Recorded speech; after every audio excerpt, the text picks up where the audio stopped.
All right, so story time. Star Wars: The Force Awakens. It had been what, years since the last Star Wars movie came out, and the last Star Wars movie, you know.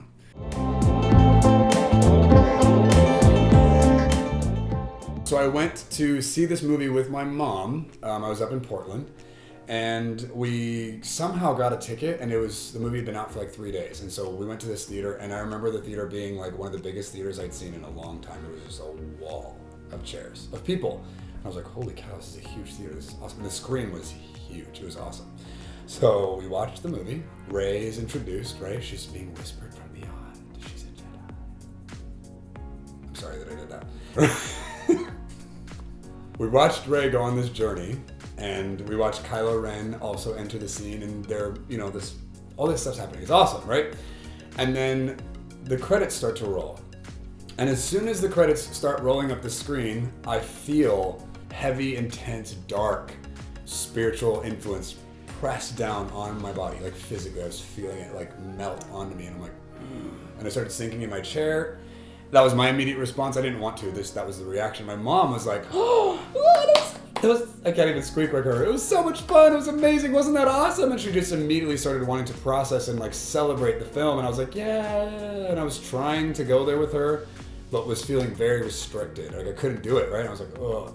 So I was like, I need to go to the bathroom. And so I just needed to get away from her. So I went to the bathroom, which was a huge mistake. There was a line of super nerds, just all the dudes who were in the movie theater with us. And on their faces, I could see the agreements of the things I was feeling in the theater I didn't want to be feeling, right? So when we watch a movie, when we watch especially a hero's journey, we want to watch that hero like become victorious. We want to see them go on the journey, grow, transform, and then be victorious and win, which is awesome, right? Until fantasy starts to become part of the experience from the viewer's end, right? And they start to trade their passion and desire to live their life and be the hero in their story for what they're seeing depicted on the screen.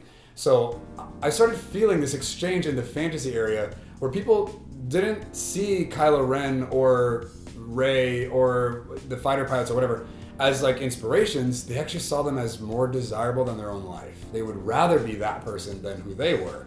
And so there was this exchange happening in the spirit where they were basically giving up or checking out from their own story. They were just like, I don't want to be this person. And so as soon as the movie was over, as soon as the spell had lifted, everyone's coming crashing back into reality. Boring, ugly, scary, sad, disappointing reality, right? That's a big part of what was crashing down on me, and it was awful.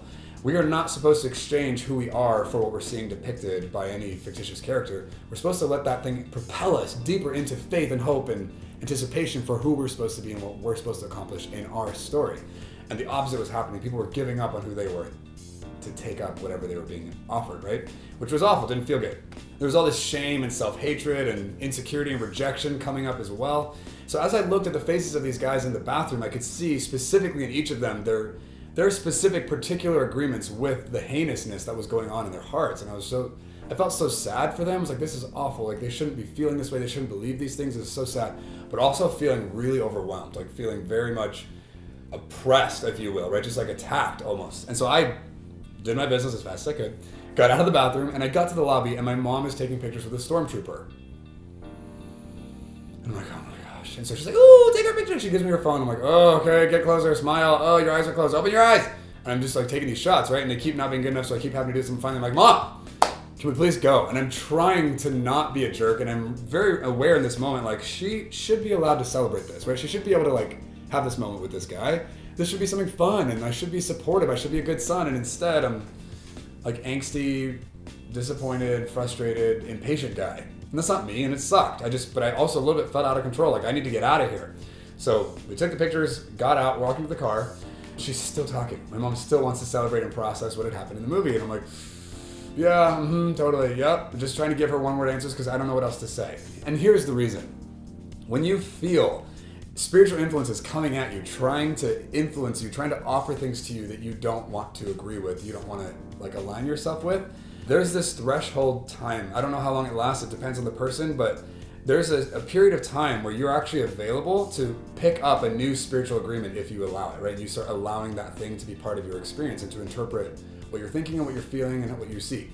So I could feel that stuff coming at me. And thankfully at this point in my life, I knew enough of what was going on that I was conscious enough to know I couldn't just flippantly express myself because I might accidentally agree with it. So I wasn't saying much. I was pretty closed off and pulled back. And some of you who are gifted in the same way might identify with this experience. When you feel the presence of something in your life you don't want to give into, you retract, you pull back, you hold back your expression. You don't want to just flippantly give anything away because you know that something's trying to get access to you. You might not be able to explain it, but you know. Right, so that was happening to me. So I remember we were at a stoplight and I realized we've got another 25 minutes to go, 40 minutes maybe, I don't know, a while before we were gonna get home. And I was like, she's not gonna stop. And I love my mom, like this, she's not doing anything wrong, right? But I can't handle this level of exchange and like celebration and excitement, feeling all that stuff at the same time. So we're at the stoplight and I finally decided to tell her, I was like, Mom, I can't really talk about the movie right now. All the stuff happening in that theater, I need time to be able to process before I can flippantly just express myself. And she was like, what do you mean? What was happening in the theater? And I was like, you didn't feel any of the stuff after the movie was over? She's like, no. Like what?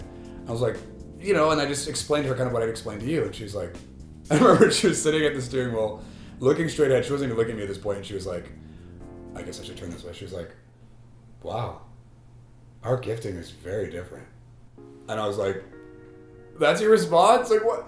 But I decided if I'm going to talk about anything, I might as well talk about this because I don't know what else to do in this moment, right? I feel trapped in this car with this woman wanting to be normal, and I can't be normal right now. So that was a big wake-up moment for me because I realized that she and I both had very different experiences in that movie theater, and most of my life that was the dynamic between us. She was constantly wanting to express and celebrate, and I've often felt unsafe and unwilling to want to share that stuff in a lot of spaces that she was happy to just go there with, because of the stuff that was going on around us, and she just wasn't aware of those things, at least in the way that I was, or whatever. So that was a huge wake-up call for me. And I just realized how much of what we experience in theaters is happening like that, and there are a lot of people who are just like me, who experience those things, and I've had a lot of people come up to me afterward if they've heard me teach on this, or they'll express very similarly, thank you for explaining to me what's happening in the movie theater. I never knew what to say. My husband will finally understand where I'm coming from, or whatever. And I'm not saying this to give license to anybody to be overly emotional or overly spiritual about anything, but I do want to acknowledge and validate that that is a very real experience and that is happening, and it is something to be aware of and to manage, to be responsible with. So as we're watching a movie of whatever kind, obviously certain genres are going to draw a certain kind of crowd. That is going to affect the kind of experience you're going to have in that theater, in that space when you watch that movie. So as you're going into whatever movie you're watching, you want to be mindful. First of all, what kind of genre is this? What kind of people is it going to attract, right? Because different kinds of movies attract different kinds of people. And those kinds of people are going to bring up stuff in the theater that they personally deal with, good and bad, right? Because both are happening. But the bad stuff that has no business being in your life, it's gonna come whether you want it to or not. And you're gonna be susceptible to it if you're letting the story affect you in any way. And so you're just gonna need to be aware and intentional about what you're gonna choose and how you're gonna allow yourself to be conducted after that point, if you're gonna put yourself in that space. I don't think the solution is just not go to movies anymore. I think the solution is become educated, become nice and informed on what's really going on so you can make informed decisions and move forward responsibly. So when I got home, I went on a walk and I just talked to God about the theater, about the movie, about the story itself, and I celebrated things that I loved, and the stuff went away. So you guys, something to be aware of, something to be intentional with, and you want to start to process differently after you get out of an experience like that, and not just movies, but especially movies, because of how impactful that it is. And remember, whenever you're watching a movie, you are never alone.